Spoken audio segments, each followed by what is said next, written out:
Hello! So I had a crazy realisation earlier. I thought May started last week, it didn't, it started the week before, so it is scarily time for the first part of my May wrap up. Disclaimer, this has probably been the best month so far for reading that I've had all year. In fact, I'd say it's probably been the best month for reading I've had in probably a good 2 years, which is really positive. So, the first book I finished this month was All Quiet on the Western Front by Eric Maria Remarque, I think is how you say his surname. Spoke about this already in the fact that I finished Dewey's 24-hour readathon with this book, and I did get through about 100 to 120 pages during the last day of Dewey's, but I didn't quite finish this, so I finished it the next day, I think. So technically it was still April, but I didn't want to rush myself after Dewey's to finish it really quickly, so I allowed myself to just include it here. This has been on my shelf, as I said in my Dewey's TBR, since I was in year 7. Now, I'm not going to go into how old I am because, you know, that's depressing, but that's been quite a while. I mean, this is probably the longest standing book on my shelf, and I'm impressed that it's still in such good condition. The pages haven't even yellowed that much, considering that time. But I bought this when we were in year 7, because our history teacher spoke about it and I thought it sounded really interesting, but then it was one of those books, I think, because I'd bought it because my history teacher told me about it, I kind of got to the point where I was like, I just don't see how that book's going to be any good. I also didn't realise that this is not a memoir. I thought it was going to be the literal diary of a German boy in the war and on the front, and just his observations, and it's not that. Eric Maria Remarque is a writer. He did go to war and he served for a while, and obviously the events captured in this novel are based on true events that happened to him while he was in the war and the things that he came across. But this is not diary entries by any mean, and I think if I'd known that I probably would have gone into it sooner, because I was kind of expecting it to be a bit like Anne Frank's diary, which obviously it's a really important text, but I find it quite difficult and I've never managed to get the whole way through, because it is somebody's diary, it's not an ongoing narrative, and the writing's not always the best because it's just her personal diary. I thought this was going to be the same, but it's not. Firstly, Eric Remarque is a fantastic writer, which was a pleasant surprise. But this book is very harrowing, and what I liked about this most is that it's written from the German standpoint, and I think, especially as an English person, I think it's very important to realise that just because you're against somebody in a war, and you're fighting a country, it doesn't mean that you're fighting the individual people, if you know what I mean. And this is why I'm so against war, because it is just a case of innocent people slaughtering innocent people because none of them have a choice. I think what's really sad about this is the age of the people in it. I can't remember exactly how old they are, but I have a feeling they're no older than 19. They literally go straight out of school and into the war, and a lot of the people that are in this, a lot of them have come from the same classroom, and during we get sort of flashbacks of their time in school, and it's really heartbreaking. I think it's fantastic to show just how brutal the war was for these young people who were literally fresh out of the classroom, and kind of how it destroyed a generation in a way because of the things they had seen. And it was just, it's so sad, it's so good. I would highly recommend, if you haven't got around to this, it was literally a page turner. I read it really fast. It's not that thick, but yeah, really enjoyable, I would recommend. Then we went on to a 5-star read, which is probably one of my favourite books now, and that is Radiance by Catherine M. Valente. I've had this on my shelf for a while, and it's been one that I've really been wanting to get to, and I'm very glad I did. The only other Catherine M. Valente I've read is The Girl Who Circumnavigated Fairyland. I do want to carry on with that series, and I've got the second one waiting on my shelves, but after reading that I kind of never got around to picking up more of her, and with this one, even though I knew I wanted to read it, I was kind of nervous going in because it's kind of a space-agey sci-fi book about film, and that kind of didn't appeal to me, even though I've heard fantastic things from people that I really respect, and I really love Catherine M. Valente's writing. I kind of was hesitant and thought that I might not love it, but I did. So, as I say, this is a space-agey book set in a world where this milk that people drink from a whale allows them travel between planets. So rather than just being stuck to Earth, you can go off and live in Pluto for a while, or go and live in Mars. We follow predominantly the story of a woman called Severin Unk, who was born to a film producer and went on to produce her own films, and her sort of life work was a documentary looking at life on the different planets. So she would live for a while in one planet and then go on to another one, but something happened before she managed to finish that documentary. But she's gone missing, and it's kind of through all different types of medium, really, we start to unravel what happened. This isn't a book that necessarily has all the answers, but I don't think that's the point. The point is what people realise during their attempt to find out what happened to Severin. It's very much about what people realise about themselves and what people realise about art and film and the way that we come across and the way that we portray ourselves. This book just has it all. If you like a straight narrative, this is not it at all. I don't know if I can show you. So all of the sections in here are in all different kinds of formats, but there's never really sections that are just straight narrative. It's either a film script or a transcript of a conversation between the police and Severin's partner, or, you know, scenes from films that she's made in the past. The timeline jumps all over the place, and we're always in a different planet, and the planets are represented at the start of each chapter with a little symbol. So all the different symbols represent all the different planets, and then to help you keep up, you get a little summary of what all the planets are at the start.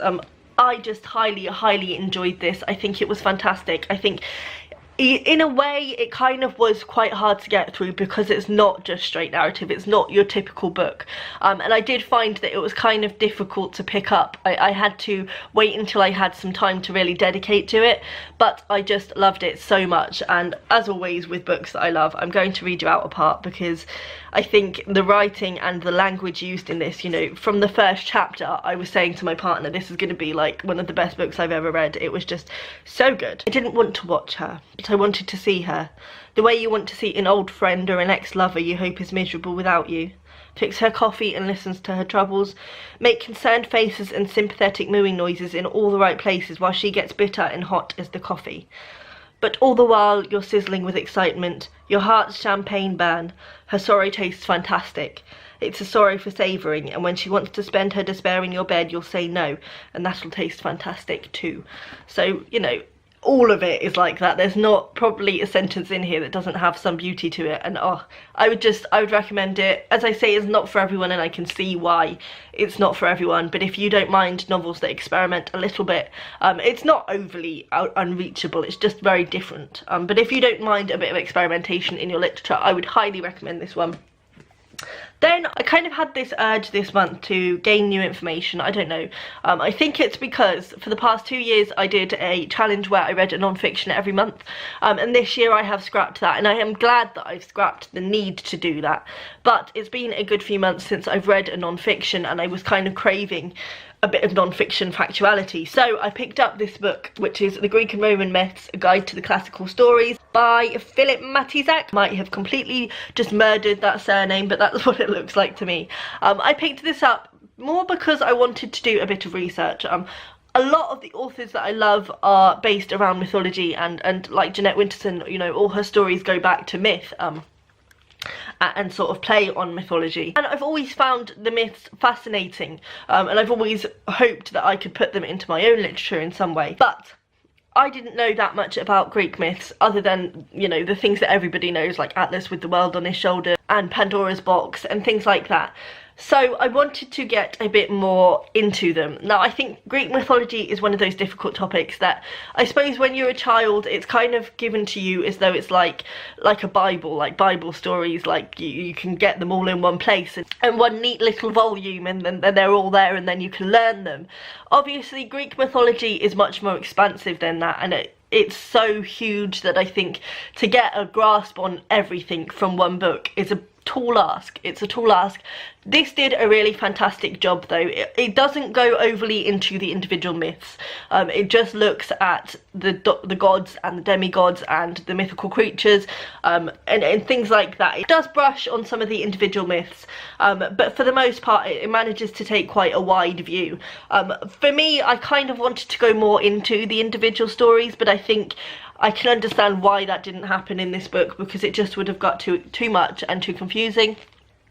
I think this is a really good starting point though, and I think I now feel like I know enough to go on and seek out the individual stories and understand more what's happening and who's who. I think if you are like me and you only know the real basics, this is a really good place to start. It's not too dry.